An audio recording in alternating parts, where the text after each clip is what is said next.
साथ बदलते भारत की शान।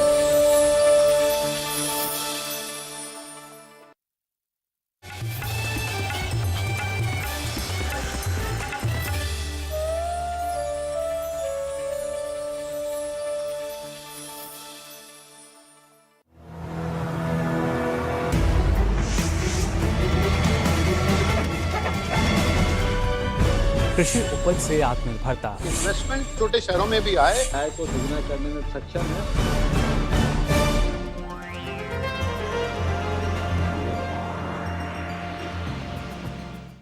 नमस्कार, स्वागत है आपका विचार विमर्श में। आपके साथ मैं हूं अंटू सिंह। विचार विमर्श एक ऐसा कार्यक्रम है जहां हम खेती किसानी से जुड़े हुए तमाम नए मुद्दे लेकर आते हैं, उन पर विचार विमर्श करते हैं और अपने किसानों तक संबंधित जानकारी पहुंचाते हैं।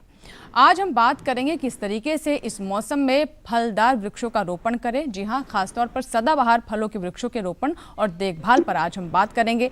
जैसा कि आप जानते हैं कि दक्षिण पश्चिम मानसून की बारिश हो रही है और ऐसे मौसम में खास तौर पर अगर आप फलों के बारे में बात करें तो बहुत महत्वपूर्ण हो जाता है। विशेष तौर पर खरीफ का मौसम पूरी तरीके से वर्षा के ऊपर निर्भर करता है, तो इसीलिए आज हम बात करेंगे कि कैसे आप सदाबहार फलों के बाग लगा सकते हैं और अगर पहले से ही बाग लगे हुए हैं तो किस तरीके से आप देखभाल करें, क्योंकि इस वक्त मौसम में काफ़ी आर्द्रता होती है और ऐसे में कीट और बीमारियां लगने की आशंका भी बढ़ जाती है। तो चलिए आज के कार्यक्रम की शुरुआत करते हैं और आज के जो मेहमान हैं सबसे पहले आपकी हम उनसे मुलाकात करवा देते हैं। हमारे साथ हैं भारतीय कृषि अनुसंधान संस्थान के फल एवं बागवानी प्रौद्योगिकी संभाग के प्रमुख डॉक्टर RM शर्मा जी। बहुत बहुत स्वागत है डॉक्टर शर्मा आपका कार्यक्रम में। और साथ ही भारतीय कृषि अनुसंधान संस्थान में कीट विज्ञान संभाग में प्रमुख वैज्ञानिक डॉक्टर सचिन S सुरेश भी हमारे साथ जुड़ेंगे, उनका भी हम कार्यक्रम में स्वागत करते हैं। और हमारे साथ हैं पादप रोग विज्ञान संभाग में वरिष्ठ वैज्ञानिक डॉक्टर दीबा कामिल जी भी हैं कार्यक्रम में। बहुत बहुत स्वागत है दीबा जी आपका भी विचार विमर्श में। तो चलिए कार्यक्रम की शुरुआत करते हैं और जैसा कि मैंने आपको बताया कि आज हम बात करेंगे सदाबहार फलों की, कैसे उनका रोपण कर सकते हैं, कैसे देखभाल कर सकते हैं और कैसे हमारे किसानों के लिए बागवानी आर्थिक दृष्टि से भी बहुत महत्वपूर्ण है। आगे बढ़े उससे पहले देखते हैं हमारी ये रिपोर्ट।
चिड़ियों से बचाने के लिए चमकीले रिबन का उपयोग कर सकते हैं या गुच्छों में हरी थैलियां लगा दें।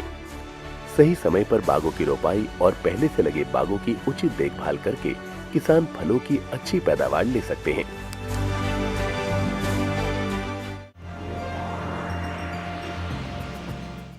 तो अभी आपने रिपोर्ट देखी और हमने आपको बताया कि बिना फलों के जो हमारी थाली है पोषण के लिहाज से वो अधूरी है, इसीलिए फलों का सेवन बहुत महत्वपूर्ण है। और आज के दौर में हर कोई अपनी इम्यूनिटी को बढ़ाना चाहता है, अपनी प्रतिरोधक क्षमता को बढ़ाना चाहता है, ऐसे में फलों के महत्व और भी अधिक हो जाता है। सबसे पहले हम बात कर लेते हैं राधा जी से। राधा मोहन जी हमारे साथ मौजूद हैं। क्या बताना चाहेंगे, मानसून में बागवानी की अहमियत कितनी अधिक है, खासतौर पर अगर हम नए बाग लगाना चाहते हैं या फिर पहले से जिन किसानों ने बाग लगाए हुए हैं उनके लिए मॉनसून कितना महत्वपूर्ण है? देखिए, जैसा कि भारत सरकार की योजना है कि किसान की आय को दोगुना करना है जी। तो किसान की आय को दोगुना करने में जो बागवानी फसलें हैं, खास करके फल वाली फसलें, उनका महत्वपूर्ण योगदान है, चाहे वो स्वास्थ्य के दृष्टिकोण से हो, चाहे आर्थिक दृष्टिकोण से।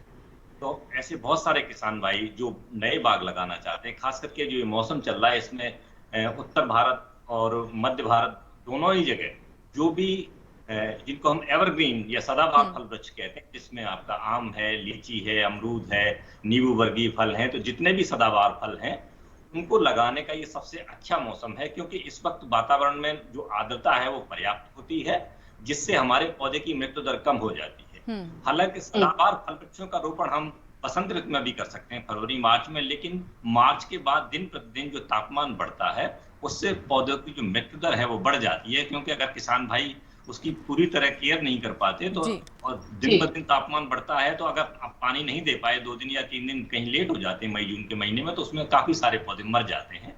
तो इसलिए ये जो समय चल रहा है, जुलाई और अगस्त का जो समय होता है, वो सदाबहार फल वृक्षों के लगाने का सबसे उत्तम समय माना है। जी बिल्कुल, तो आपने बताया कि उत्तम समय है क्योंकि इस वक्त बारिश रहती है और अगर आप नए बाग लगाना चाहते हैं तो इस समय का चुनाव बिल्कुल करें। आगे हम जानने की कोशिश करेंगे कि क्या भी नर्सरी लगाई जा सकती है या फिर अब रोपण का ही समय हो गया, इन सभी बातों पर हम विस्तार से चर्चा करेंगे। इसके अलावा आपसे मैं ये भी जानना चाहूँगी शर्मा जी कि किन किन इलाकों में हम सदाबहार फलों की बात करें, वृक्षों की बात कर रहे हैं, तो क्या विशेष भौगोलिक स्थितियाँ हैं जहाँ पर इस तरह के वृक्ष लगाए जा सकते हैं, जहाँ पर ऐसे फलों के बाग लगाए जा सकते हैं, या फिर लगभग पूरे देश में भी हम देखते हैं कि बागवानी तो होती ही है, तो उसके अनुसार क्या कुछ बताना चाहेंगे? मैं ये कहना चाहूंगा कि जो सदाबहार फल वृक्ष हैं वो ज्यादातर उत्तर भारत, पश्चिम भारत, मध्य भारत और दक्षिण भारत, खास करके जितना भी पहाड़ी एरिया अगर हम उसको छोड़ दें, क्योंकि वहाँ के जो फल होते हैं वो पर्णपाती होते हैं, जिनको हम सदाबहार नहीं कह सकते, जैसे सेब है, नाशपाती है, अलूचा है, तो ये जो फल हैं वो टेम्परेट जलवायु के फल होते हैं। तो इन फलों का जो रोपण का समय होता है वो अक्सर दिसंबर और जनवरी का महीना होता है, जबकि बाकी क्षेत्र में चाहे आप दक्षिण भारत को लें या पश्चिम को लें, पूरब को लें या उत्तर भारत के मैदानी इलाकों की बात करें या फुटहिल्स तक की बात करें हम, कि जहाँ पे 500, 700 या 800 मीटर एलिवेशन तक अगर हम प्लांटिंग की बात करेंगे, तो वहाँ पे जो भी फल वृक्ष लगाए जाते हैं वो हमेशा हरे रहते हैं, इसलिए उनको हम सदाबहार फल वृक्ष कहते हैं, जिनमें जैसा कि मैंने अभी बताया कि जिसमें आप आम, नींबू वर्गीय फल, अमरूद, लीची, कटहल, जितने भी ऐसे फल हैं जिनके पत्ते नहीं गिरते, उनको लगाने का ये सबसे उत्तम समय है, सिर्फ पहाड़ी फलों को छोड़। जी बिल्कुल, तो कहाँ आप लगा सकते हैं, बिल्कुल उत्तम समय है और इस समय का आप उचित इस्तेमाल करें। हमारे साथ दीपा जी भी हैं, आइए उनसे हम बात करते हैं। दीपा जी, आप क्या बताना चाहेंगी, क्योंकि जहाँ एक तरफ ये समय बहुत अनुकूल माना जाता है नए वृक्षों के लिए, बाग लगाने के लिए, या फिर पहले से भी जो आपके बाग हैं उनके लिए भी काफ़ी अच्छा माना जाता है, क्योंकि भरपूर पानी रहता है और ऐसे में फलत भी अच्छी होती है, लेकिन हम ये भी जानते हैं कि इस मौसम में आर्द्रता भी बहुत होती है और जब आर्द्रता होती है तो संक्रमण होने का खतरा बढ़ जाता है। अगर इस दृष्टि से बात करें तो बीमारियां हैं या कीट हैं, उनको लेकर आप क्या बताना चाहेंगी, कैसे सावधानी हमारे किसानों को जो बागवानी से जुड़े हुए हैं उन्हें बरतनी चाहिए? जी, हम जब फलों की बात करते हैं तो फलों में सबसे पहले हम देखते हैं कि बीमारी आएगी कहाँ से, या ये कह सकते हैं कि इसमें किस तरह की बीमारियां हो सकती हैं।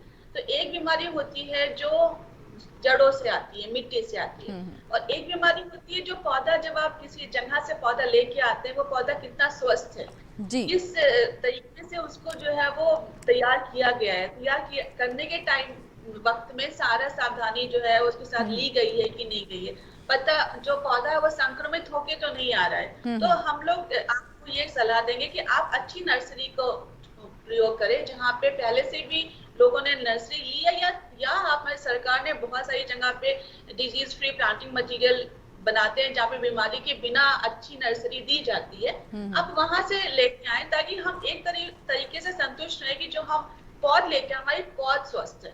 आप अच्छी पौध लेके आए, आपका आधा काम तो ठीक है।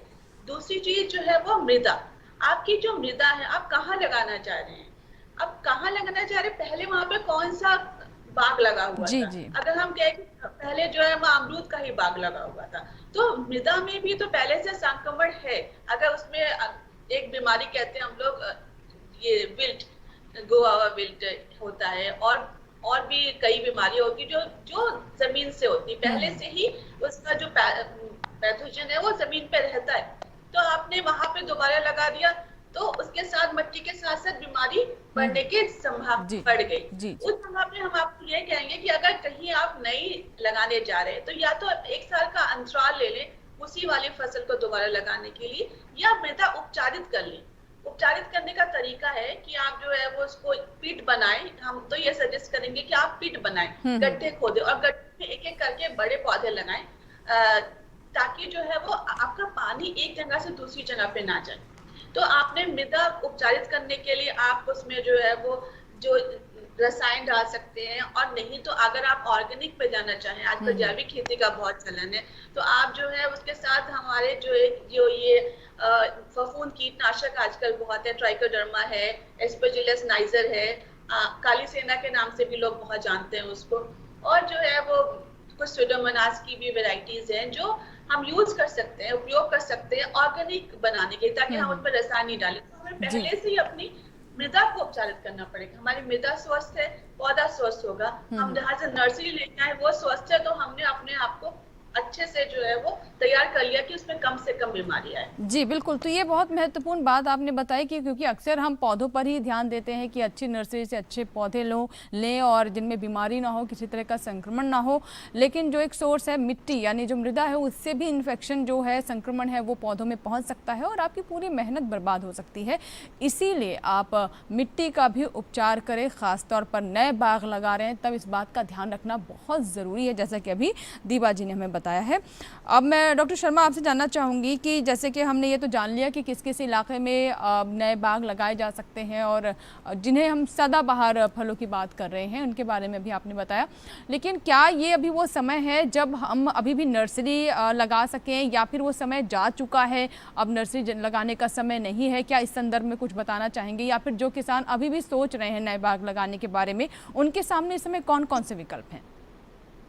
देखिए, 2 बातें हैं। एक तो आपने नर्सरी की बात कही, फलों में जो नर्सरी लगती है उसके 2-3 तरीके हैं कि अगर ऐसे किसान भाई, जैसे कुछ फल वृक्ष ऐसे होते हैं जो बीज से लगाए जाते हैं, जिसमें आपका फालसा है, कागजी नींबू है, पपीता है, तो इन फलों को आप सीधा जैसे ही फल आप तोड़ते हैं और उससे जो ताजा बीज निकलता है उसको पानी से धुल के वो उसको लगा सकते हैं, अगर उनके पास पका हुआ फल उपलब्ध है तो। और अगर वो जो है लेयरिंग से लगाना चाहते हैं तो ये समय है कि जिसमें आपका लीची है, लेमन है, और इसके अलावा जो लाइम को भी लगा सकते हैं, जिसमें हम गूटी विधि से कहते हैं, एयर लेयरिंग से कहते हैं, तो उसके लगाने का भी ये समय है कि अगर वो गूटी बांध देते हैं लीची पे या लेमन पे, तो हम फलों को भी प्रवर्धित कर सकते हैं अपनी नर्सरी में, अगर किसान भाई अपने खेत पे करना चाहें। और तीसरी विधि जो होती है बडिंग और ग्राफ्टिंग की, जिसको हम कलम लगाना कहते हैं, इसके लिए आवश्यक होता है कि आपके पास जो अच्छा मूल ग्रंथ है उसका होना जरूरी है।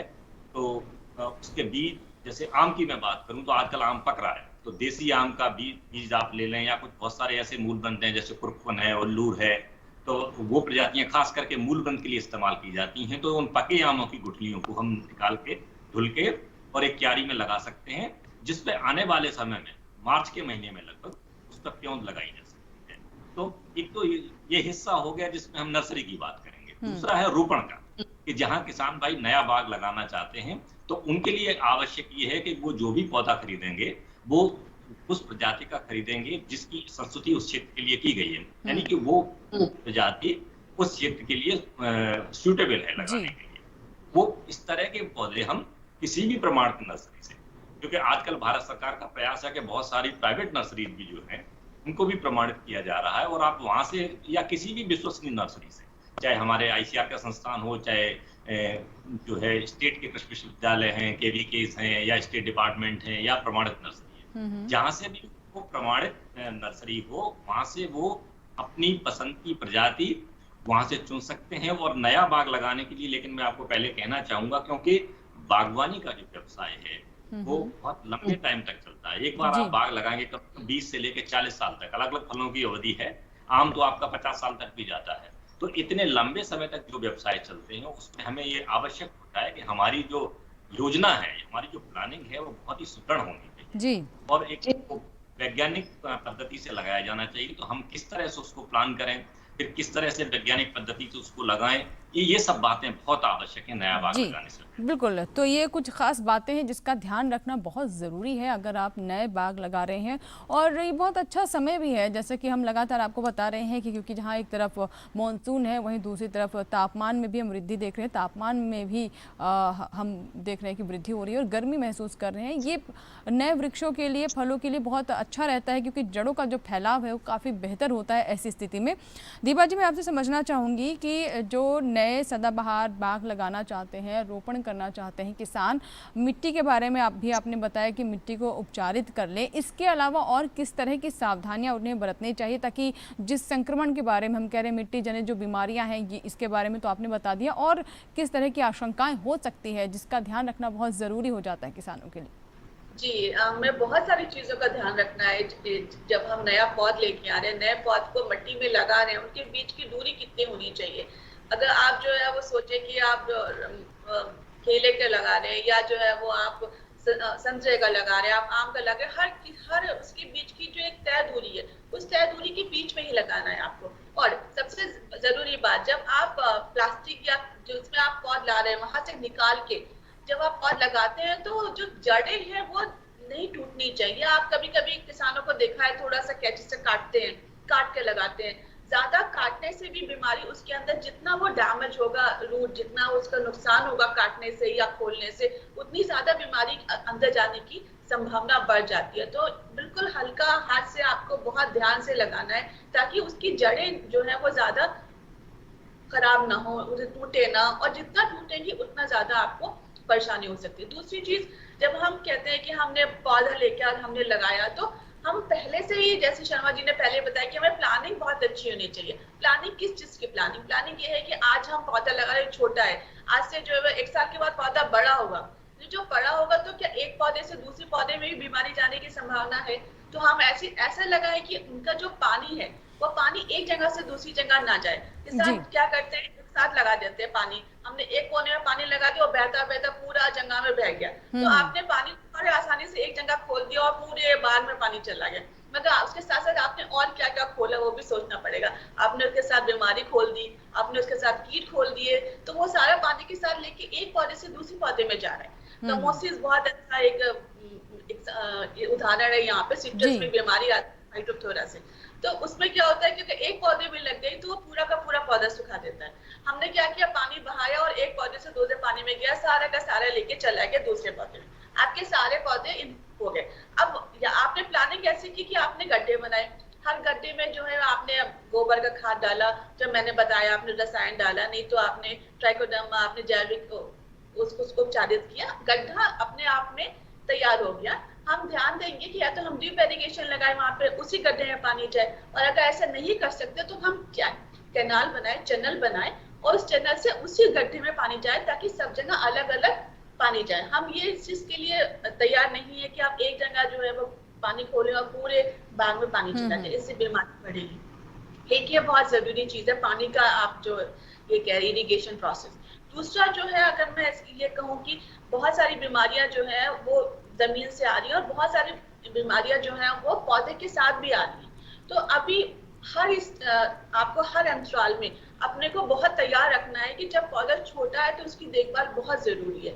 अगर आपको लगता है कि हाँ ये सूख रहा है, क्यों सूख रहा है, तो उसमें उसी टाइम में उसको जो है उपचारित करना है। पहले से ही हम उपचारित से डाइवेस्टिंग करके एक आता है आजकल, तो जो है वो हम कह सकते हैं कि अगर जैविक कर रहे हैं तो भी जो है वो आप ट्राइकोडर्मा के खोल में उसको भिगो के लगाइए।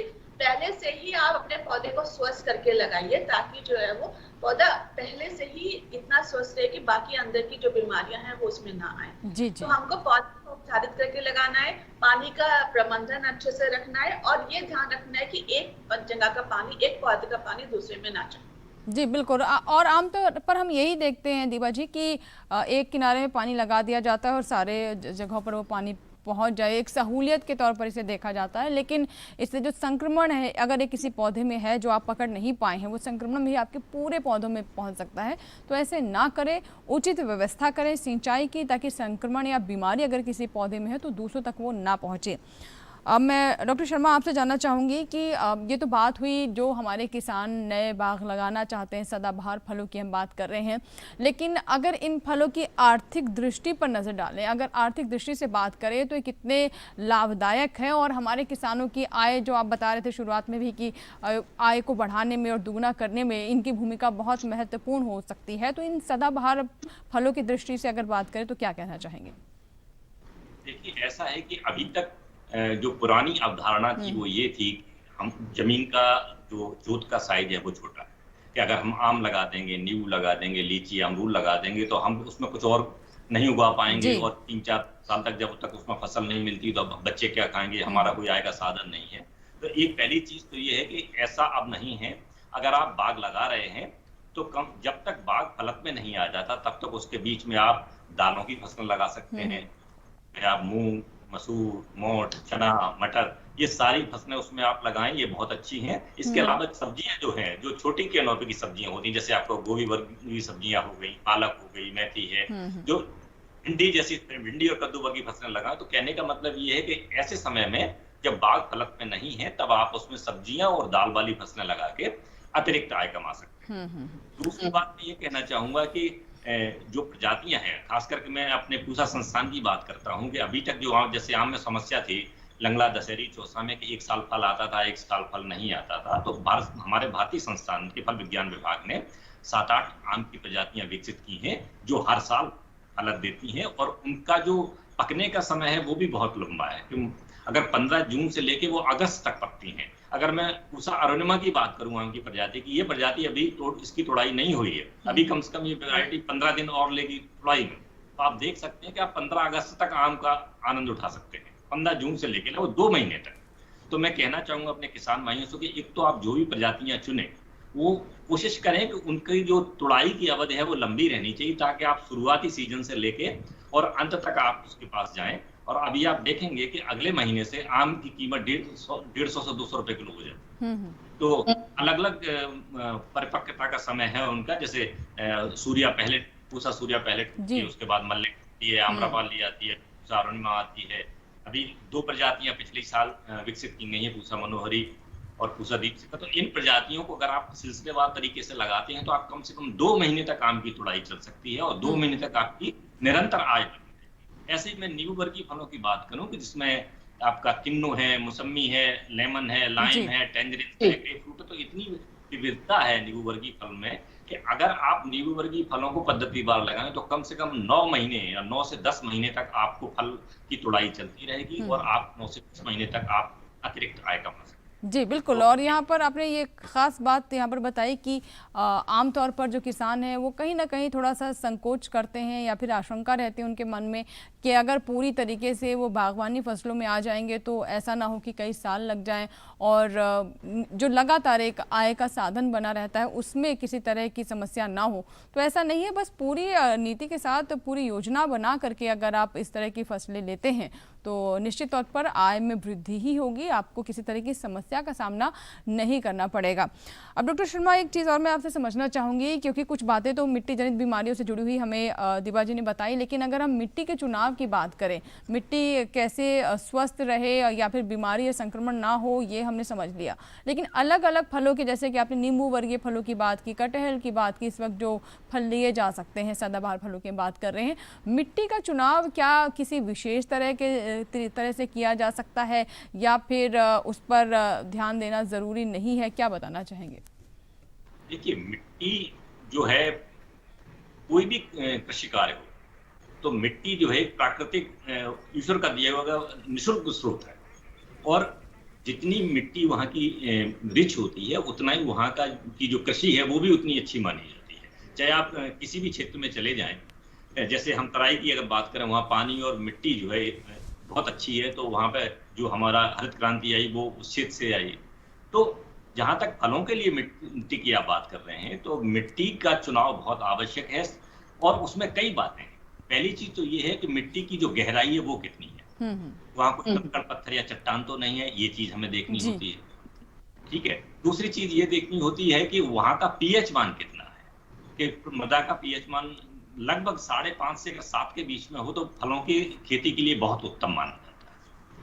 और तीसरी चीज ये है कि वो उसकी जो विद्युत चालकता, इलेक्ट्रिकल कंडक्टिविटी जिसको हम बोलते हैं, वहां पे लवण कितने हैं, क्योंकि बहुत सारी फसलें ऐसी हैं जिसमें जैसे अंगूर है, आम है, नींबू वर्गीय फल हैं जो लवण को बर्दाश्त नहीं कर पाते, चाहे वो पानी में लवणता हो या मृदा में लवणता हो, तो उसकी लवणता को देखना भी बहुत जरूरी है।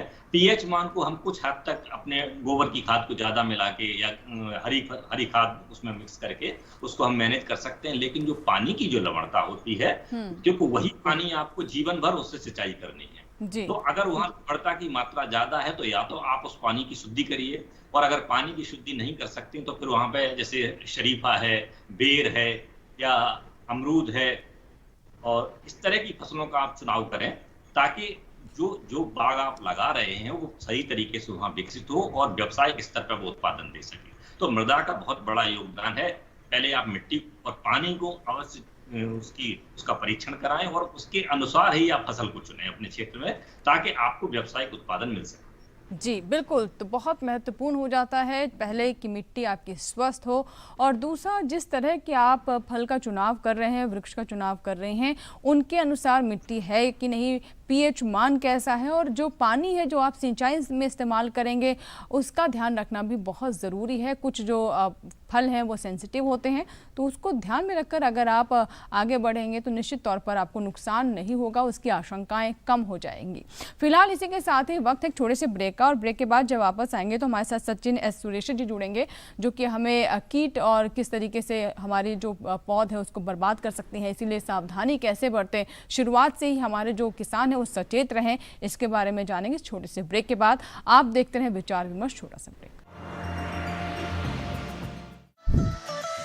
खुशहाल होंगे खेत, पशु रहेंगे स्वस्थ, सरकारी स्कीम का होगा लाभ, जब एक्सपर्ट्स का मिलेगा साथ, आपके सवाल विशेषज्ञों के जवाब, सिर्फ एक फोन कॉल की दूरी पर।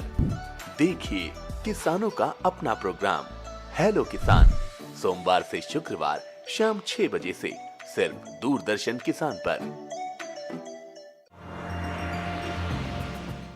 ब्रेक के बाद विचार विमर्श में एक बार फिर आपका स्वागत है। आज हम बात करें सदाबहार फल बागों के रोपण और देखभाल के बारे में, और ब्रेक से पहले बहुत सारी महत्वपूर्ण जानकारी हमने हासिल की अपने मेहमानों से। अब बात कर लेते हैं कि किस तरह के कीट अलग अलग फलों में लग सकते हैं, जिसको लेकर सचेत रहने की ज़रूरत है। इस पर विस्तार से चर्चा के लिए हमारे साथ जुड़े हुए हैं भारतीय कृषि अनुसंधान के कीट विज्ञान संभाग में प्रधान वैज्ञानिक डॉक्टर सचिन एस सुरेश जी से बात करते हैं। डॉक्टर सचिन, किस तरह के कीट जो हम बात कर रहे हैं सदाबहार फलों की, उनमें लग सकते हैं, जिसको लेकर ध्यान रखना बहुत ज़रूरी है, और साथ ही ये भी बताएं कि सबसे पहले हम शुरुआत करें जो नए वृक्ष या फिर पौधे जो रोपित किए जा रहे हैं इस वक्त, उन्हें लेकर सावधानी किस तरह की होनी चाहिए? मैडम, सबसे पहली बात तो ऐसा है कि जब हम नए जो पौधे लगाते हैं तो उसका जो हमने गड्ढे एक्चुअली मई और जून में हमने खोद दिए होंगे, तो हमारे पास अभी पौधे लगाने के लिए तैयार होंगे। तो जो हम पौधे लेते हैं तो सबसे पहले सर्टिफाइड नर्सरी से ही लें, क्योंकि बहुत बार ऐसा देखा गया है कि नर्सरी सर्टिफाइड नहीं होती और उसके ऊपर बहुत से जैसे रोगजनित जैसे पौधे होते हैं या उसके जड़ों में सूत्रकुंभी की गांठें होती है। और प्रायतः ये देखा गया है कि जब हम नर्सरी लगाते हैं तो उसमें जो खाद होता है, जो गोबर की खाद होती है, वो अच्छी गली और सड़ी नहीं होती है, तो उसके ऊपर उसमें एक गिडार नाम की कीट होती है जिसको हम वाइल्ड क्रब भी बोलते हैं। तो सबसे पहले नर्सरी सर्टिफाइड नर्सरी से पौध लें, और जब पौध लेते तो सबसे पहले देखिए कि उसके जो जड़ें हैं उसके ऊपर गांठें हैं या नहीं। अगर गांठें हैं तो वैसे पौधे मत लीजिए, और जो हमने गड्ढे तैयार किए उसको हमको अच्छे से ट्रीट करना है। जैसे हम 25 से 30 किलो हम उसमें गली सड़ी गोबर की खाद डालते हैं, उसके साथ साथ हम 1 किलो नीम की खाद भी डालते हैं। नीम की खाद क्या करता है, सूत्रकुंभी को मारता है जी।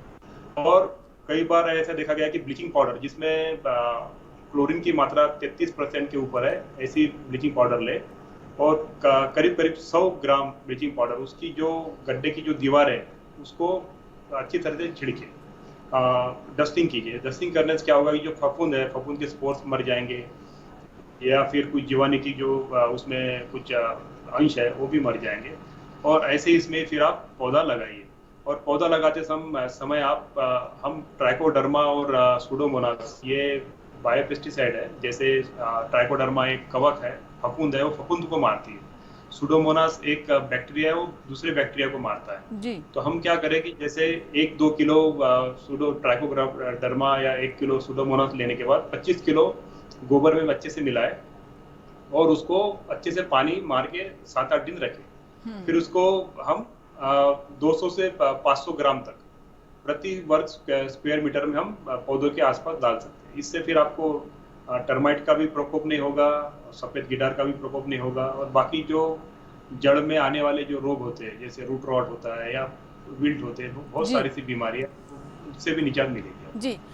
सचिन जी, ये तो बात हुई कि जो हम नए पौधे लगा रहे हैं उनको लेकर सावधानी बरतने की ज़रूरत है, लेकिन जो पहले से बाग लगे हुए हैं अगर उनमें कीट दिखाई दे रहे हैं, और सबसे पहले तो ये बताएं कि किस किस तरह के कीट हो सकते हैं, कौन कौन से फलों में, उनके संकेत या फिर उनके लक्षण कैसे हमारे किसान समझें और उनका आगे मैं आपसे बात करूँगी प्रबंधन कैसे करें। तो सबसे पहले लक्षण कैसे समझा जाए?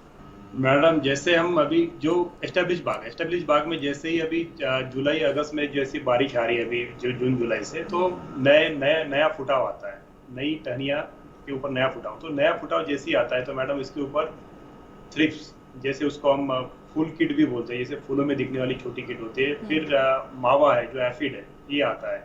और जैसे ही नया फुटाव आया तो बहुत प्रकार की सुंडियाँ जो पत्ते को खाने वाली, जैसे कोई सुंडियों के ऊपर बाल होते हैं, कोई सुंडियाँ बड़ी अलग भिन्न कलर की सुंडियाँ होती है पत्ते खाने वाली, और उसके साथ साथ कुछ टाइप के विविल्स भी होते हैं जिसको हम बिटल कहते हैं, वो पत्तियों को किनार से खाते हैं। तो कई प्रकार की ऐसे कीट है जो हम बरसात में आती है, जैसे बड़ी वाली जैसे ऊन जैसे चलने वाली भी एक सुंडी होती है जिसको हम सेमिलुपर बोलते हैं। तो ऐसी बहुत प्रकार की सुंडियाँ है या थ्रिप्स है, मावा कीट, लीफ हॉपर्स है, ये कीट इस मौसम में ज्यादातर फल के बागों में दिखाई देती है। प्रबंधन के लिए मैडम जैसे भिन्न प्रकार के हमारे फल वृक्ष है, जैसे आम में हम जैसे नए फुटाव में आपको हॉपर दिखाई देते हैं, तो उसके ऊपर हम डेल्टामिथ्रिन का छिड़काव कर सकते हैं 1 ग्राम प्रति लीटर की दर से। फिर सुंडिया, कई प्रकार की सुंडिया है, सुंडियों के लिए हमारे पास फिनोल्फॉस है, साइपरमेथ्रिन है, डेल्टामिथ्रिन है, ये 1 से 2 ग्राम 2 ml प्रति लीटर का हम छिड़काव कर सकते हैं। और जहाँ तक एक प्राय में देखा गया कि जैसा हम थाले जैसे होते हैं वहाँ पे गुड़ाई करते रहे, वहाँ जो भी खरपतवार आती है उसको टाइम टू टाइम निकालते रहे, और जो फुटाव आता है फुटाव को भी हमेशा हमको तोड़ना चाहिए, क्योंकि फुटाव से ही बीमारी सबसे पहले मेन पौधों पे फैलती है। बिल्कुल। सचिन जी, अब ये बताएं कि किस तरीके से इसका प्रबंधन किया जाए। एक तो आपने बताया कि जो नया फुटाव है उसको लेकर अभी आपने बात की, लेकिन अगर बीमारी लग गई है, चाहे वो नए पौधे हैं या फिर स्टैब्लिश जो हमारा बाग है, यानी पहले से ही जो किसानों के पास बाग है, उनमें अगर कीट लग जाते हैं तो उसका प्रबंधन किस तरीके से किया जा सकता है? मैडम, जैसा भी देखा गया है कि जैसे हम अभी नए बाग लगे हैं या फिर एस्टेब्लिश बाग है, तो हम ट्रेनिंग प्रूनिंग हमेशा करते रहते हैं। तो जब भी हम ट्रेनिंग प्रूनिंग करेंगे तो हमको जो भी कटी हुई ब्रांचेस है उसके ऊपर हमको बोर्डो पेस्ट लगाना जरूरी है, जैसे 10% बोर्डो पेस्ट है। उससे क्या होता है कि वहाँ से जो फफूंद या जीवाणु के जो छोटे स्पोर्स होते हैं उससे अंदर जाते हैं पौधों में, तो उसके हम रोकथाम कर सकते हैं। और जो भी हम इंस्ट्रूमेंट यूज करते हैं, सिकियाटियर है या कुछ पेड़ों को काटने के लिए, उसको 2.5% सोडियम हाइपोक्लोराइट नाम की दवा आती है, आपने अभी इसका नाम सुना होगा। जैसे अभी जो कोविड आया है तो हम सरफेस स्टरलाइजेशन के लिए सोडियम हाइपोक्लोराइट का ही कोई यूज करते हैं, तो उसका 2% घोल होता है उसमें डुबोकर सिकियाटियर को धोना है। फिर हमको हर 15 दिन में 0.5 बोर्डो मिक्सचर और 1% बोर्डो मिक्सचर इसका स्प्रे लेना है। उससे पत्तियों पे जो आने वाली बीमारियां वो भी नहीं आएगी, फलों पे जो आने वाली बीमारियां वो भी नहीं आएगी। और जो प्रोटेक्शन वाला स्प्रे होते हैं, जैसे हम अगर आपको सफेद गिडार दिखिए तो आप मेटाराइजियम नाम की एक बायोपेस्टिसाइड है मैडम, वो उसको हम 5 ग्राम प्रति लीटर का उसका घोल बना के जड़ों में डाल सकते हैं, तो उससे व्हाइट ग्रब का हम आराम से रोकथाम कर सकते हैं जी। इसके अलावा जैसे जी सचिन जी, अब मैं आपसे ये भी जानना चाहूँगी, क्या बिना कीटनाशकों के भी इन कीटों का प्रबंधन किया जा सकता है? क्योंकि हम जानते हैं कि कई बार इस तरह की क्रॉप कॉम्बिनेशंस होती हैं जिसमें अगर एक वृक्ष जो ज़्यादा सेंसिटिव है, संवेदनशील है कीट लगने के लिए, तो उस तरह की साथ में क्रॉप लगा दी जाती है या फिर मिश्रित। जी जी, जैसा हम अनार का एग्जाम्पल लेते हैं मैडम, अनार में एक फल छेदक नाम की कीट आती है और ये कीट आंवले में और अमरूद में भी आती है। तो इंटरक्रॉपिंग अनार में अमरूद और आंवले की इंटरक्रॉपिंग नहीं लेनी है। और इसी के साथ साथ अनार में जो थ्रिप्स आती है, तो वही थ्रिप्स ओनियन और चिली में भी आती है। तो महाराष्ट्र और कर्नाटक में बहुत से किसान है इसकी प्याज और मिर्च की इंटरक्रॉपिंग लेते हैं अनार में, तो वो नहीं लेनी चाहिए। और जो भी फल ग्रसित है उसको, जो गिरे हुए फल है उसको टाइम टू टाइम तोड़ के गड्ढे में डाल के नष्ट करना है। और नष्ट करने से, और टहनियाँ, एक पेड़ की दूसरे पेड़ से टहनियाँ टच होनी नहीं चाहिए, क्योंकि और जो मिनिमम डिस्टेंस है, जैसे अनार में हम 4.5 बाय 3 मीटर का जो डिस्टेंस पाते हैं, means row to row distance 4.5 metre होता है अनार में, और प्लांट टू प्लांट 3 मीटर। तो इससे कम नहीं लेना है, क्योंकि जब टहनी एक दूसरे टहनी से टच होती है तो अंदर में सूर्य प्रकाश की एंट्री भी ठीक से होती नहीं है, और जैसे रोग है या कीट है, इसका प्रादुर्भाव और जैसे इंसिडेंस है वो ज्यादा बढ़ता है जी।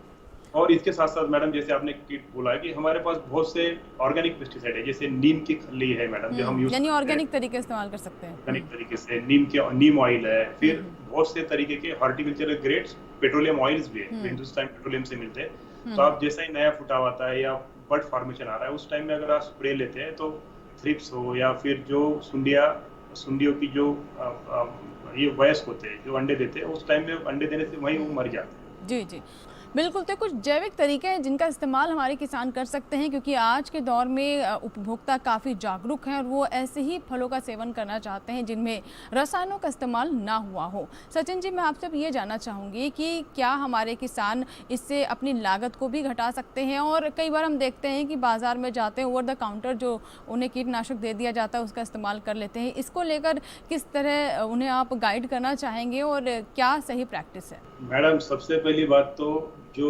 सर्टिफाइड दुकानें हैं, है ना, वहाँ से ही वो दवाइयाँ लें। और आप प्रायतः ये देखा गया है कि 50% जो उत्पाद है, जो पेस्टिसाइड जो मार्केट में मिलते हैं वो स्पूरियस है, डुप्लीकेट है। तो किसान जब भी जाता है तो ऐसी दुकानों में जाए जो मल्टीनेशनल कंपनी की ब्रांड जो प्रोडक्ट्स वो बेचता हो।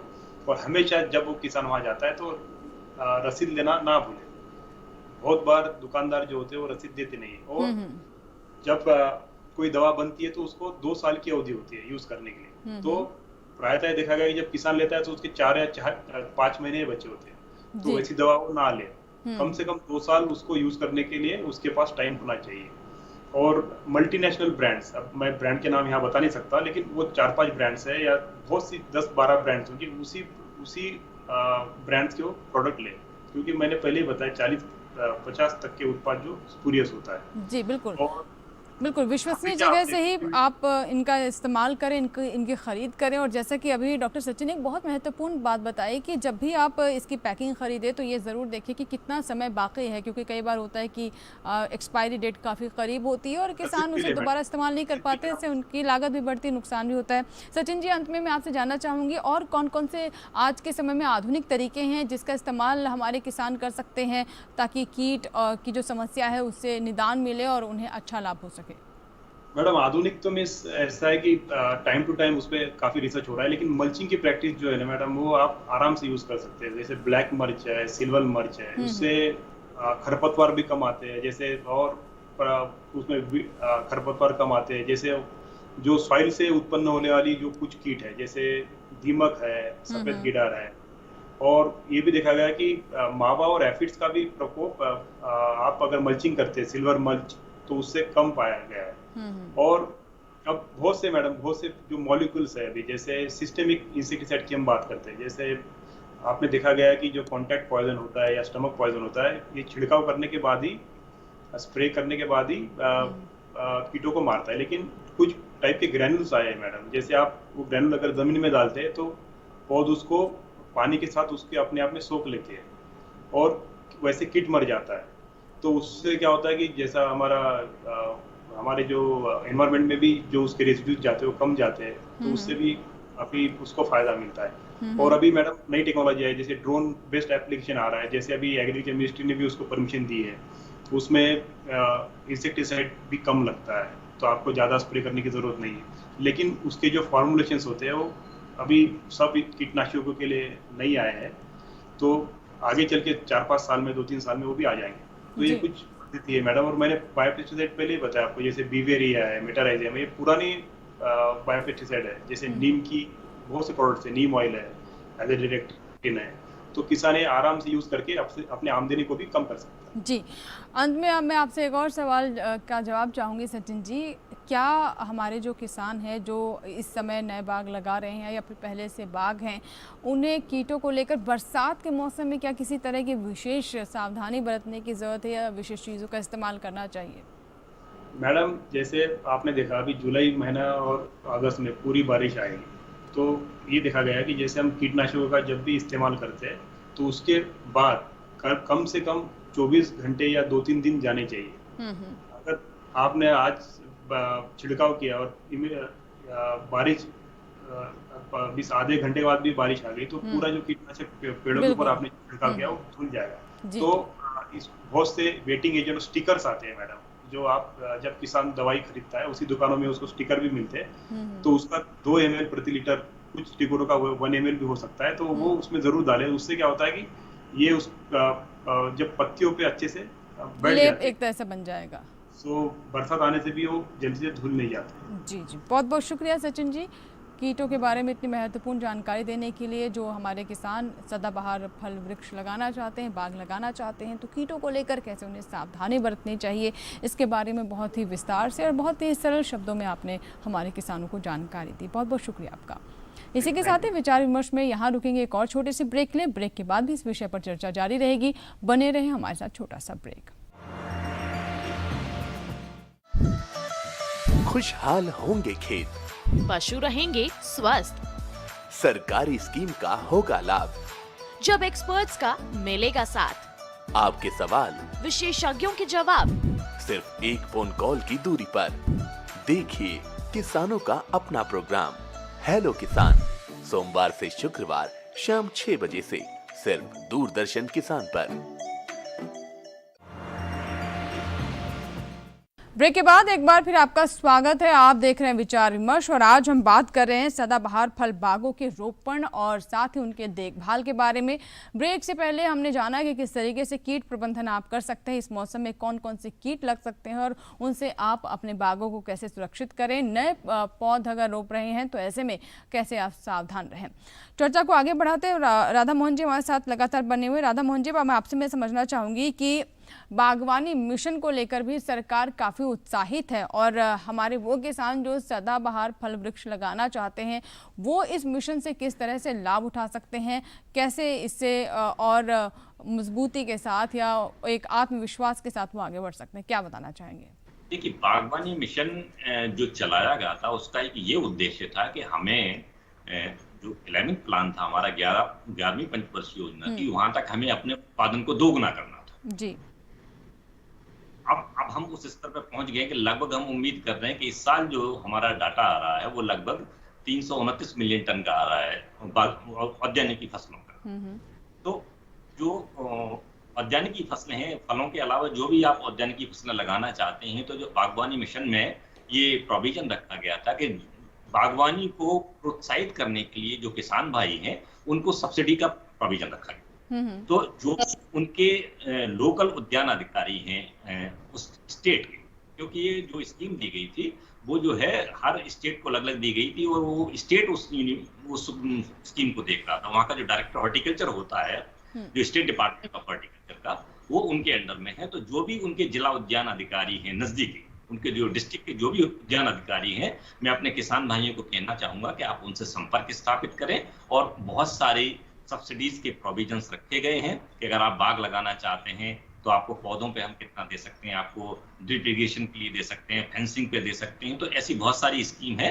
तो मैं किसान भाइयों को कहना चाहूंगा कि आप अपने जो भी जिला उद्यान अधिकारी हैं उनसे आप संपर्क करें और उनको बताएं कि भाई मेरे पास इतनी जमीन है और मैं ये फसल लगाना चाहता हूँ। तो वो उनको अच्छी तरह गाइड कर सकते हैं कि वो कितनी आर्थिक सहायता किसान भाइयों की कर सकते हैं, ताकि वो कम से कम खर्चे में उनका बाग स्थापित हो सके और वो ज्यादा से ज्यादा आय कमा सके। जी बिल्कुल, तो कम खर्चे में अच्छा बाग स्थापित हो सके। तो इससे जुड़ी एक और बात मेरे मन में आ रही है डॉक्टर शर्मा कि हमारे जो किसान हैं या फिर जो बागवानी से जुड़े हुए किसान हैं वो रोपण सामग्री को लेकर के भी कई बार चूक कर जाते हैं। तो मैं चाहूँगी कि क्या इसके बारे में भी उन्हें और जानकारी मिल सकती है, और क्या रोपण, क्योंकि हम देखते हैं कि आमतौर पर इसे बहुत हल्के से ले लिया जाता है कि ठीक है आपने पौध ले लिया, आपके पास खेत है, आपने लगा दिया, लेकिन प्रॉपर तरीके से पूरी एक योजनाबद्ध तरीके से रोपण सामग्री सुनिश्चित की जाए, ये भी ध्यान देना बहुत ज़रूरी है अगर आप व्यापारिक दृष्टि से बाग लगा रहे हैं। क्या बताना चाहेंगे इसके बारे में?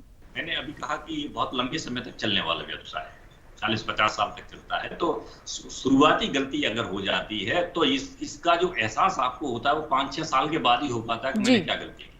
और फिर बच्चे इतने बड़े हो जाते हैं कि आप उनको काट नहीं सकते, क्योंकि आप उनको जिंदा बच्चे की तरह उनको पालते हैं। तो मैं सबसे पहले ये कहना चाहूंगा कि खास करके फलों को बाग लगाने के लिए, वैसे तो उद्यान की फसलें क्योंकि जो कम अवधि की होती हैं, जैसे सब्जियां हैं या मसाले वाली खेती है या दूसरी चीजें हैं, वो तो आप सीजनल फसलें हैं। अगर आप जो बहुवर्षीय फलों की खेती करना चाहते हैं तो उसमें आवश्यक है कि पहले आप ये निर्धारित करें कि मुझे कहाँ लगाना है, कि किस तरह से लगाना है, कौन सी प्रजाति हमें लगानी है, और वो उस प्रजाति कुछ जो पौधे हमें खरीदने वो हमें कहाँ से लेने हैं, क्योंकि ये बहुत आवश्यक है। क्योंकि मैंने आपको बताया कि कुछ फल वृक्ष 5-6 साल के बाद जो फलत में आते हैं तब तक इतनी देर हो चुकी होती है कि फिर आपके पास कोई ऑप्शन नहीं बचता बाग को काटने के लिए। तो मैं ये कहना चाहूंगा कि जहां से भी आप पौधे खरीदें, आप जो भी विश्वसनीय सोर्स हो आपका, जो भी विश्वसनीय स्रोत हो पौधे का, आप वहां से लें, प्रमाणित नर्सरी से लें। पौधे की अवधि जो है 1 साल से ज्यादा की ना हो, पौधा देखने में स्वस्थ हो, उसके पत्तों में कोई पीलापन न हो, कोई बीमारी उन पर न लगी हो, उसकी जो लंबाई है कम से कम 35 से 40 सेंटीमीटर होनी चाहिए।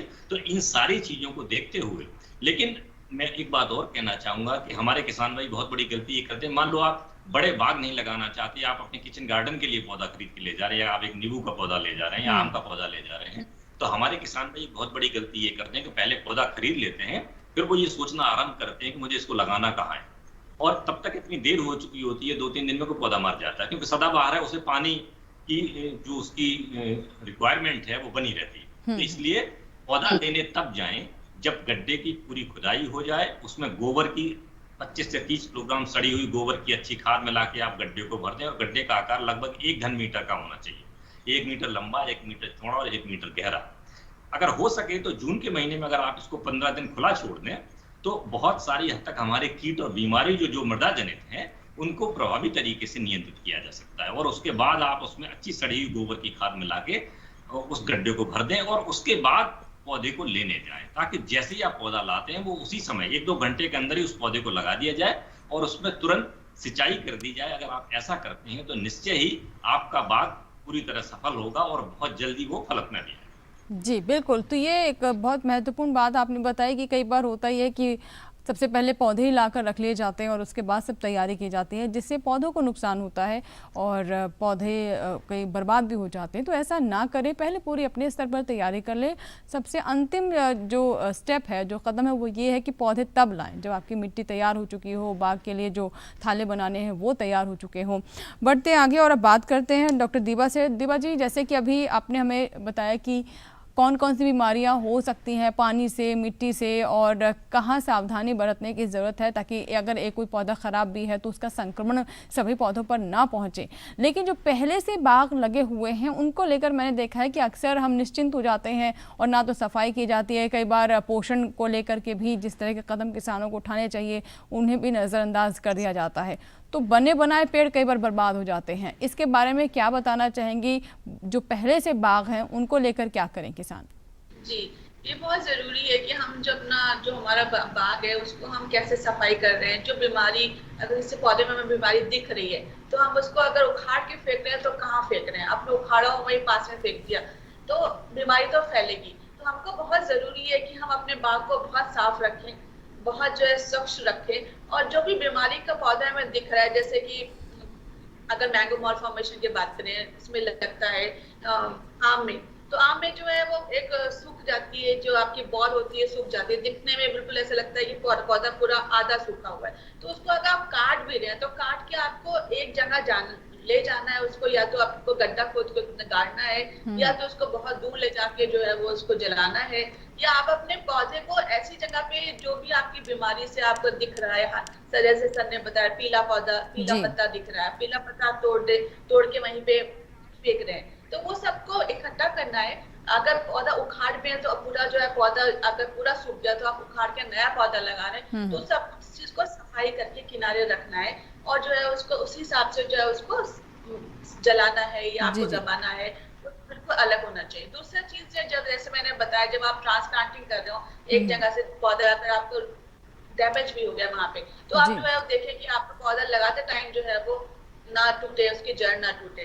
और जो आप बेसिक बना रहे, जैसे आपने बोला कि हम थाल बना लेते हैं, तो थाल को जो है वो हमको बहुत ध्यान से उसका उपचारित करके, जहाँ पे आपका पौधा खराब था आपने उसको उखाड़ा हुआ है, तो पहले तो उसमें जो है वो आपको उसको उपचारित करना है, रसायन से उपचारित करिए, उसको ढक के रखिए, ताकि जो है उसके अंदर जो है जो बीमारी के पहले के जो वो है रोगाणु है वो सारे मर जाएं, फिर आप नया पौधा लगाइए। आज उखाड़ा आपने, उसी में दोबारा नया पौधा लगा दिया, तो फिर हम सबके साथ वैसे चलेगा। उसके बाद अगर हम बात करें कि नीम केक अच्छा होता है, नीम केक हम जिप्सम भी अप्लाई कर सकते हैं, नीम केक अप्लाई कर सकते हैं, तो उन सबको करके हम मृदा को जो है वो स्वस्थ कर सकते हैं, और फिर स्वस्थ मृदा में हम अपना लगा सकते हैं। तो ये सारी चीजें अगर हम ध्यान दें कि अगर हमारे पहले से उसमें कोई बीमारी आ रही है तो उसको हटा के, उसको स्वच्छ करके, उस वाली जगह को दोबारा से अच्छा बना के, ताकि उससे पहले से कोई बीमारी के रोगाणु ना हो, और फिर हम नया पौधा को उसको वहां से ट्रांसप्लांट करें या रिप्लेस करें, नया पौधा लगाएं, तो आपके लिए बेहतर होगा, क्योंकि बीमारी जो है वो वहाँ पे दोबारा नहीं होनी चाहिए, वरना आपका पूरा का पूरा काम आपको फिर से दोबारा करना पड़ेगा। जी बिल्कुल, तो पूरा का पूरा काम आपको दोबारा ना करना पड़े, और बीमारी अगर एक किसी पौधे में या पेड़ में है तो उसे नष्ट किस तरीके से किया जाए, और अगर दोबारा आप उसी जगह पर नए पौधे लगा रहे हैं तो उस ज़मीन को, उस मिट्टी को उपचारित कर लें, संक्रमण ना रहे, किसी तरह की बीमारी की आशंका ना बचे उस मिट्टी में, इस बात को सुनिश्चित करना भी बहुत ज़रूरी है। बहुत बहुत शुक्रिया डॉक्टर दीबा आपका भी, और डॉक्टर राधा मोहन जी आपका भी, आप कार्यक्रम में जुड़े और जो सदाबहार फल वृक्षों की हम बात कर रहे हैं, बागों की बात कर रहे हैं, उससे जुड़ी महत्वपूर्ण जानकारियाँ आपने हमारे किसानों तक साझा की, आपका बहुत बहुत धन्यवाद। तो आज हमने आपको बताया सदाबहार फल वृक्षों के बारे में। अगर आप नए बाग लगाना चाहते हैं तो उसके लिए बिल्कुल सही समय है, और रोपण करिए, साथ ही साथ जो पहले से किसानों के पास बाग हैं उसकी देखभाल करें, क्योंकि हम आपको लगातार कार्यक्रमों के जरिए बताते हैं कि पारंपरिक जो खेती है उसके साथ साथ अगर आप बागवानी को अपनाते हैं तो आपकी आय में वृद्धि होगी और नुकसान की जो आशंका है वो कम हो जाएगी। उम्मीद करते हैं आज के कार्यक्रम में जो तमाम बातें हमने आप तक पहुँचाई हैं, हमारे किसान उनका ज़रूर लाभ उठाएंगे। इसी के साथ ही यहाँ लेंगे विचार विमर्श में आपसे इजाजत, लेकिन आप विचार विमर्श यूट्यूब के माध्यम से भी जुड़ सकते हैं। इसके लिए करना बस आपको ये है कि स्क्रीन पर दिखाए जा रहे इस QR कोड को अपने मोबाइल फोन से स्कैन करें, और यूट्यूब पर हमारे पुराने एपिसोड या फिर इस कार्यक्रम को दोबारा किसी समय देखना चाहते हैं उसे आप यूट्यूब पर प्राप्त कर सकते हैं। फिलहाल दीजिए इजाजत, लेकिन आप बने रहें दूरदर्शन किसान के साथ। नमस्कार।